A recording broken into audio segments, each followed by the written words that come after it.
Buenas tardes, queridos amigos. Nos encontramos nuevamente en Política y Producción, el programa de la Unión del Comercio, la Industria y la Producción de Mar del Plata. En esta oportunidad, para entrevistar al periodista económico Damián Dipache, referente de temas económicos que tienen que ver con las pymes. Licenciado en Comunicación Social de la Universidad de Buenos Aires, con posgrado en Planeamiento y Administración Estratégica, y maestría en Marketing Estratégico, además de autor de 3 libros: Economía Pyme, Pensar en Grande siendo Pyme, El futuro del comercio minorista en Argentina, y Economía de a pie, el último libro publicado hace algunos meses atrás. Con Damián vamos a conversar sobre estos temas que atañen a la situación económica que están viviendo las empresas, que están viviendo las pymes, un poco el panorama que se plantea para los próximos meses, desde su visión como periodista económico y también como... ¿Sabés por qué venir a Provincia Net Pagos? ¿Garpa? Porque podés pagar ARBA, multas y todos tus impuestos y servicios en efectivo o débito. Podés extraer dinero y recargar tu SUBE o celular. ¿Ves? Venir a Provincia Net Pagos, Garpa. Provincia Net, una empresa del Grupo Provincia. Apostá a tu futuro. Estudia en USIP. Administrativos, tecnológicos, empresariales, digitales, oficios. Conocé nuestros exclusivos cursos de tecnología para niños. Ingresá a www.usip.org.ar.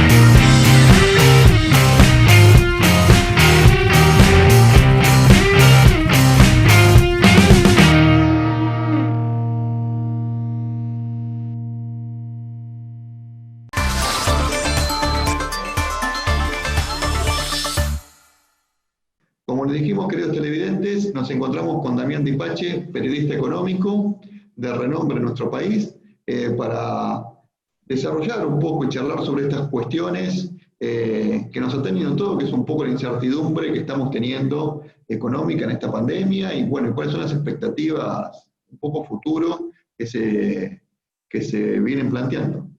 Buenas tardes, Damián, ¿cómo estás? Bueno, un placer, Blas, estar acá en este programa. Y la realidad que frente a tu puntapié inicial para esta charla, uno tiene que hablar uno tiene expectativas, y la palabra expectativas en definitiva muestra un horizonte en la toma de decisiones que uno percibe como puede ser positivo o negativo. Además de expectativa, hay un marco de incertidumbre para formarlas, para desarrollarlas. Sin embargo, tenemos algunas certezas que podemos plantear. ¿Cuáles podrían ser las certezas, por lo menos ahora, en el corto plazo? Las certezas son que, obviamente, la pandemia va a seguir, que la vacuna es una esperanza, pero no en el corto, que es difícil que Argentina vuelva a tener una cuarentena recontra estricta como en abril, porque la economía quedó muy estresada, porque no hay posibilidad de generar los estímulos fiscales que se generaron en aquel momento para sostener ese cierre total de la economía.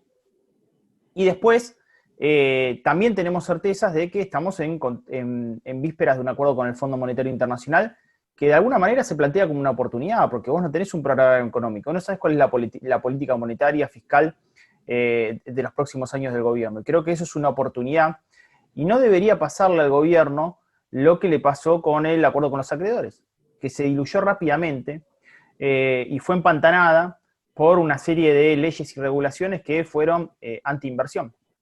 Veníamos con una previa de ley de alquileres, ley de teletrabajo, etcétera, y terminamos con ley de impuesto a la riqueza, no suba de las escalas de bienes personales, sin proyección de un cambio en la reforma tributaria que libere, por ejemplo, por lo menos un horizonte de impuestos. Bueno, yo creo que es necesario que esas expectativas se vayan formando.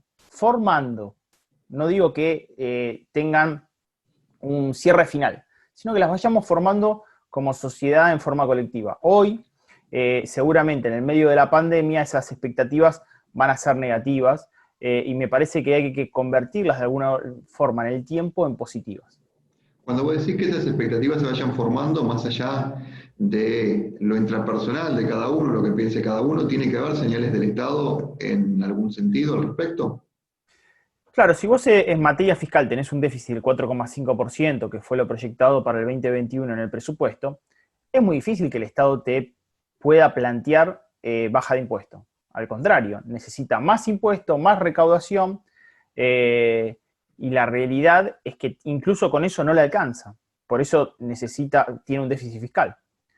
También una gran discusión, perdón, pero una gran discusión es en esto de más impuestos, es si pocos pagan cada vez más o si ampliamos la base, ¿no? ¿Cuál es la estrategia? Por eso digo, a mí me parece que en ese sentido lo que deberíamos hacer es plantear un escenario. Es decir, bueno, miren muchachos, el 2021 difícilmente pueda bajar el nivel de carga impositiva. Pero a medida que yo desestrese los compromisos de deuda argentina con el Fondo Monetario Internacional, voy a poder plantear una reforma tributaria en la cual gradualmente pueda ir bajando ganancia, gradualmente pueda generar otro paso de este famoso plan puente, por ejemplo, del régimen simplificado al régimen de autónomos o régimen general.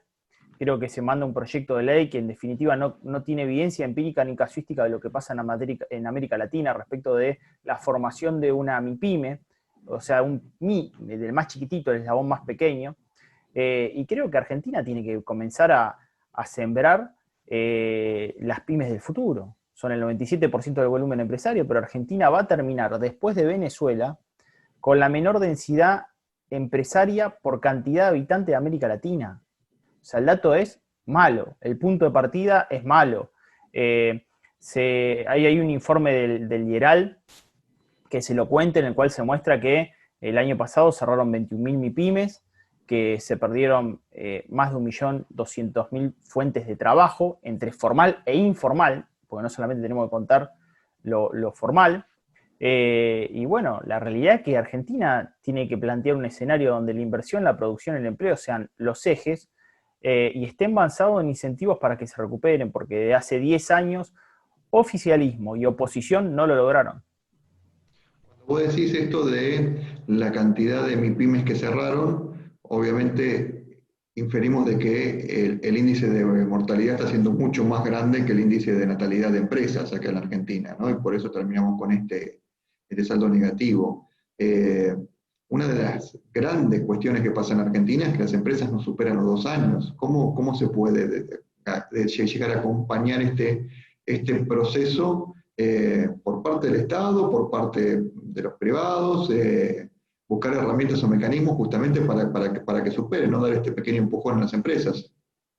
Mira, 2020 cierra respecto de 2009-2010 con la misma cantidad de trabajadores asalariados. O sea, con crecimiento demográfico tenemos la misma cantidad de asalariados en una década. No logramos generar empleo. Terminamos con menor stock de pymes. O sea, menor stock de pymes respecto de la población. Por eso tenés mayor nivel de cierre de empresas, pero tenés un menor nivel de recomposición, de apertura de nuevas empresas. Por lo cual, yo creo que, por ejemplo, en materia comercial, a mí se me ocurriría ya un plan de reactivación comercial. ¿Cómo hago para que el 15,8% de los locales que cerraron en todo el país, que informó la CAME, vuelvan a abrirse? ¿Vos te pensás que con las condiciones constantes que tienen para operar, hay alguno que en el medio de una pandemia pueda pensar en abrir un local? Y la realidad que es difícil, ¿no? Es difícil, hay que ayudar, hay que de alguna manera generar algún incentivo para que el tipo diga, bueno, yo voy a afrontar a un triple riesgo que me propone la Argentina. El riesgo tributario, el riesgo laboral y además el riesgo pandémico. Y el riesgo jurídico. O sea, tenés 4 riesgos. Donde hay uno, que es la pandemia, que es una incertidumbre total. Que es una variable incontrolable. Por lo menos la que puedas controlar, trata de darme mayor nivel de certeza. No te pido que me controles la pandemia, pero por lo menos el resto de las variables trata de mejorármelas. De hecho, también me decían estos días de que ya hay muchos contratos que se están planteando, sobre todo contratos de locación, y con más hincapié en algunos sectores específicos como la gastronomía, que se plantean con cláusula COVID, que la cláusula COVID plantea que si llega a haber un nuevo cierre por parte del Estado, o si llega a haber alguna restricción, no se pague el alquiler, o ya por lo menos plantear qué va a suceder si no sucede y cómo se va a pagar, o qué va a pasar en esa situación. Es que vos fijate lo que terminó sucediendo en esa situación. Ese acuerdo, dentro de todo, es un ganar-ganar. Porque lo que terminaba sucediendo con la cuarentena estricta es que el tipo iba y dejaba la llave. Así, mirá, tomá, te dejo la llave, no sigo más. Entonces, de esa manera es una forma de que se preserve por lo menos el emprendimiento futuro, porque si no generás este quiebre y cierre de locales terrible, ¿no?, que estamos viviendo. Vamos a un corte y enseguida volvemos.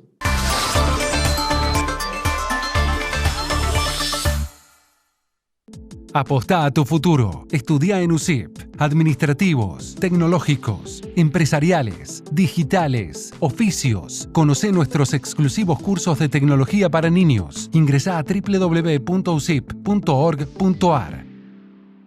¿Sabés por qué venir a Provincia Net Pagos? Garpa. Porque podés pagar ARBA, multas y todos tus impuestos y servicios en efectivo o débito. Podés extraer dinero y recargar tu SUBE o celular. ¿Ves? Venir a Provincia Net Pagos, Garpa. Provincia Net, una empresa del Grupo Provincia.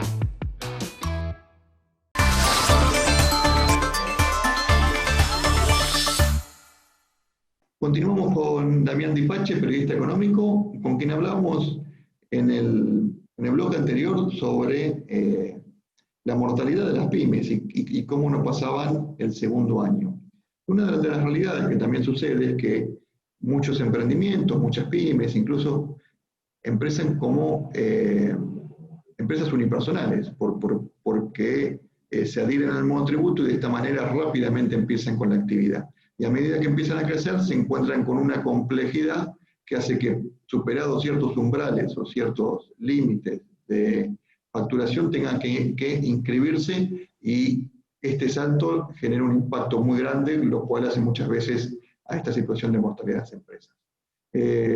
Comentanos, Damián, vos has presentado en su momento proyectos sobre reforma del monotributo, estás muy al tanto del proyecto que se está tratando hoy. ¿Cuál es este impacto que están sufriendo para que los televidentes lo conozcan? Digamos, ¿cuál es el salto y cuáles serían las cuestiones que harían falta para proteger la empresa? A ver, en principio tenemos que decir que a noviembre el universo total de monotributistas en Argentina son 3.850.000 personas. Es un montón de contribuyentes, de pequeños contribuyentes. El segundo dato es que se mandó una ley al Congreso de supuestamente inclusión fiscal para un plan puente, es decir, que el régimen del monotributo, cuando pases al régimen general, no tenga demasiado impacto. Pero la realidad es que evidentemente hay un desconocimiento absoluto de lo que es ese salto y los beneficios que debería tener. Y además hay ausencia absoluta de estudio de casuística comparada en la región y qué es lo que hacen el resto de los países. Vamos al proyecto en sí, después vemos la casuística comparada y qué debería hacerlo eficiente. El proyecto implica que, como cuando vos te pasás al régimen general, tenés que pagar IVA y ganancia, el beneficio sería que el primer año pagás el 50% de IVA, el segundo año el 30% y el tercero el 15% de IVA. Muy bien. Eso para aquel que venda bienes. ¿Qué pasa con aquel que presta servicio? ¿Cómo descuenta IVA futuro? No tiene forma. O sea, se come el 21%, porque si vos te dedicás a brindar, por ejemplo, servicios educativos o servicios profesionales, no podés descontar la compra de tu conocimiento. O sea, uno tiene un activo, que es el servicio, y generalmente no compra bienes para poder descontar IVA. Entonces, hay algo que la ley no contempla. Por otra parte, no contempla ningún régimen especial de ganancia. O sea, vos pagás el 30 y 35% de ganancia como autónomo. Por lo cual, no es un plan puente, es un plan fosa. O sea, en definitiva es eso.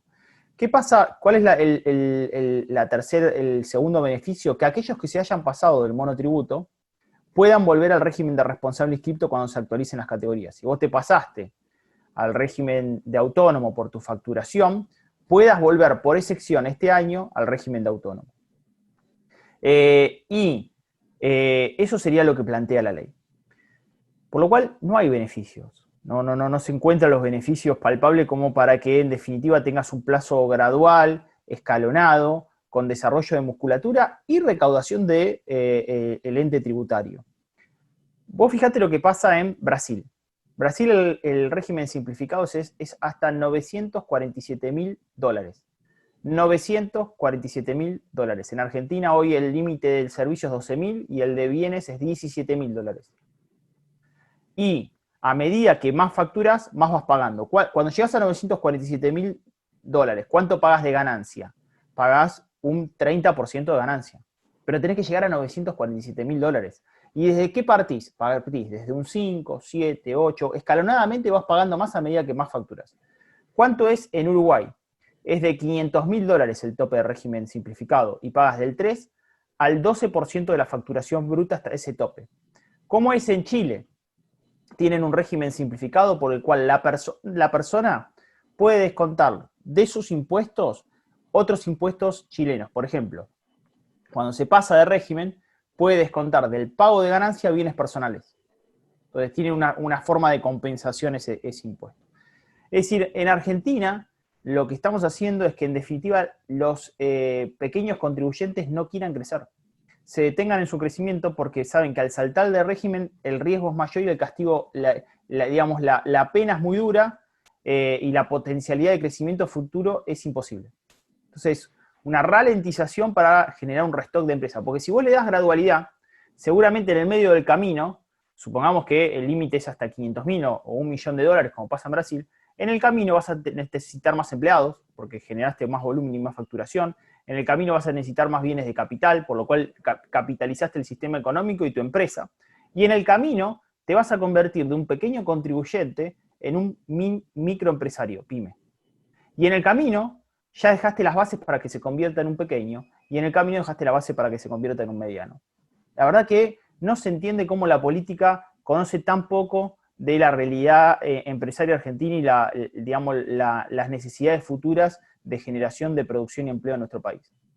Damián, este nuevo proyecto tiene de alguna manera contemplado el tema de la obra social, porque hoy un monotributista, como recién decías vos, el tope, por ejemplo, para servicios, estos $12.000 son 1.700.000 y pico pesos, una cosa así. Tiene una cuota por impuesto que reemplaza ganancias y reemplaza el IVA de unos 6.000 pesos, o 6.900 pesos, no recuerdo exactamente, pero 6.000, y unos 2.000 pesos más que cubren aportes jubilatorios y que cubren obra social también, por lo menos un servicio básico de obra social. Ahora, una persona que se inscribe ya pasa a pagar 6.000 pesos solamente de autónomos, más allá de que, como vos bien decías, hablamos ya prácticamente de la tasa del 30% de ganancias, porque la escala de ganancias está ampliamente superada con cualquier ingreso, ¿no? Hay una escala que quedó totalmente desfasada en el tiempo y por más de 120.000 pesos ya se aplica el 30%, con lo cual prácticamente eso genera. ¿Cómo se planteó esta situación? Porque la verdad es que también para el monotributista es perder la obra social, digamos. Si tenés que salir a contratar una obra social, hoy son para una persona entre 7.000 y 8.000 pesos para arriba tranquilamente. Absolutamente, se pierde esa posibilidad cuando pasas al régimen de autónomo, y además el régimen de autónomo tiene un condimento especial que es una condena tributaria, que son 3 años que vos tenés que estar perteneciendo al régimen, por más que estés facturando menos. Eso es un desequilibrio importantísimo por el cual la gente no quiere pasar, porque incluso si te pasás autónomo, y es un descalabro, y vos podrías volver al régimen del monotributo, decís, bueno, en algún momento estoy facturando más, me están cobrando muchísimo impuesto, no voy a crecer, pero tengo la esperanza de volver. Como no tenés la esperanza de volver, no te querés pasar, no querés crecer. Entonces, ahí tenés otra situación. El autónomo es un condenado tributario, es un tipo que va a pagar de 7 a 10 veces más de lo que es el régimen monotributo, y además está el tema de los aportes jubilatorios, que el monotributista, de acuerdo a su facturación, aporta lo mismo al sistema previsional y aporta obviamente a la obra social. ¿Cómo lo ve el Estado y el organismo recaudador este inconveniente? Bueno, que la víctima es el autónomo, que paga mucho más que el responsable del régimen simplificado. En vez de ver la diferencia de el culpable es el Estado y el ente recaudador, que nunca generó otras escalas para el sector de autónomo, Y el culpable es el Estado, porque nunca actualizó las escalas como corresponde al régimen del monotributo. Imagínate que en 1998, cuando se crea el régimen, el tope del régimen eran $144.000. $144.000 pesos en 1998. Y hoy estamos en 12.000 y 17.000. Estamos 10 veces abajo del inicio del régimen. Bueno, como decías, una cara de la moneda es esto: el que es autónomo termina siendo un rehén de la situación por 3 años. La otra cara es el que es monotributista y ya ve que su facturación está por llegar a que se pase al régimen general, y para ser autónomo genera un enanismo fiscal muy grande en el país porque no se quieren pasar de los límites para no pasarse, y la consecuencia de esto es que también empiezan a bajar gastos, a tener compras en negro, a tener empleados en negro, ¿no? Un montón de situaciones que también perjudican a la economía en su conjunto, y incluso a la seguridad social en su conjunto. Eso ¿cómo lo ve el Estado? Que en realidad el tipo está evadiendo fiscalmente, perteneciendo al régimen. ¿Cómo se ve en la realidad? El tipo no es que evade, el tipo no puede soportar la carga tributaria del paso, entonces o evade o cierra. Porque vos imaginate que incluso en pandemia muchísimos monotributistas tuvieron que acceder a la tasa cero para lograr sostener su actividad. Imagínate si pasan al régimen general en el medio de la pandemia. Es una locura. Mirá, si había una oportunidad para darle previsibilidad a este régimen de simplificado, era esta. Era la mejor oportunidad. Pero me parece, cayó en manos de personas que desconocen absolutamente lo que pasa en la región y lo virtuoso que puede llegar a ser este régimen como salto previo para convertir a un mayor stock de pymes en nuestro país. ¿Cuál es hoy en día el estado parlamentario que tiene este proyecto de ley, no todavía? Se va a tratar supuestamente en extraordinarias va a haber en el verano, o sea, supuestamente se va a tratar ahora en el mes de enero. Veremos si logran, encontrar el quórum para tratar este proyecto de ley. El límite de la recategorización, que hay que hacerla con las tablas anteriores, es el 20 de enero. O sea, hay que recategorizarse con las tablas anteriores. También ahí hay una trampa, porque si vos te recategorizás con la tabla anterior, supuestamente vas a estar una escala o 2 escalas más arriba de lo que va a terminar consolidándose la nueva tabla, por lo cual vas a tener que pagar más ya este periodo fiscal porque te actualizás con la nueva tabla, pero no te van a impedir que te saltes del régimen al actualizar las tablas, pero tu categoría va a quedar por la recategorización actual, por lo cual ahí hay una trampa tributaria también. Esperemos que todas estas inquietudes también puedan ser planteadas y receptadas, ¿no?, por los legisladores, y por ahí para hacer algún cambio a este proyecto, porque la verdad es que es preocupante mucho de los efectos que está generando, o sobre todo, más allá de lo preocupante de los efectos, es la pérdida de oportunidades, como vos decías, de tener un proyecto superador. Absolutamente, y yo creo que también el oficialismo y la oposición tienen que darle profundidad a este proyecto de ley, por lo cual, si se le da profundidad a este proyecto de ley, no va a ser de fácil tratamiento, porque si vos vas a empezar a hacer cambios, vos sabés que van y vienen los proyectos y eso se dilata. Así que veremos qué pasa en el medio con el debate sobre este proyecto, ¿no? Damián, desde ya te agradecemos mucho la participación en este programa. Es un gusto para nosotros poder tener un periodista económico de la talla tuya. El compromiso de que nos volvamos a encontrar en alguna otra oportunidad. Bueno, un placer, Blas. Saludo para todos los marplatenses. Y esperemos que nuestro país encuentre mejores condiciones sanitarias y mejores condiciones económicas para poder producir, dar laburo y invertir en nuestro país. Muchísimas gracias.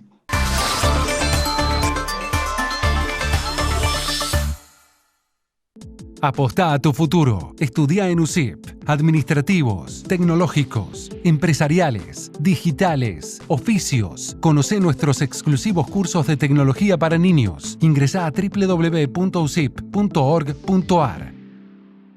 ¿Sabés por qué venir a Provincia Net Pagos? Garpa. Porque podés pagar ARBA, multas y todos tus impuestos y servicios en efectivo o débito.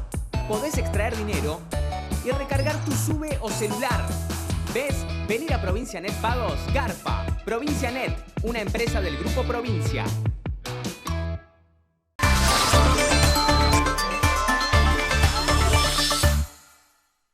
Nuevamente nos encontramos ya para el cierre del programa en esta jugosa charla con el periodista económico Damián Dipache, en un primer bloque hablando de la situación general, la situación de contexto planteada en Argentina, aquellas incertidumbres que se plantean y aquellas cosas que podemos tener por ciertas, y en un segundo bloque, en esta problemática que se plantea para muchos microempresarios, monotributistas, lo que significa el salto del monotributo al régimen general y las implicancias económicas que ellos tienen.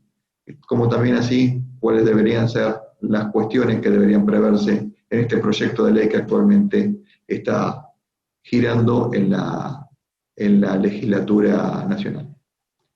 Así que bueno, esperamos que hayan disfrutado este programa y los esperamos la semana que viene nuevamente aquí en Política y Producción, el programa de la Unión del Comercio, la Industria y la Producción de Mar del Plata, UCIP. Muchas gracias y buena semana.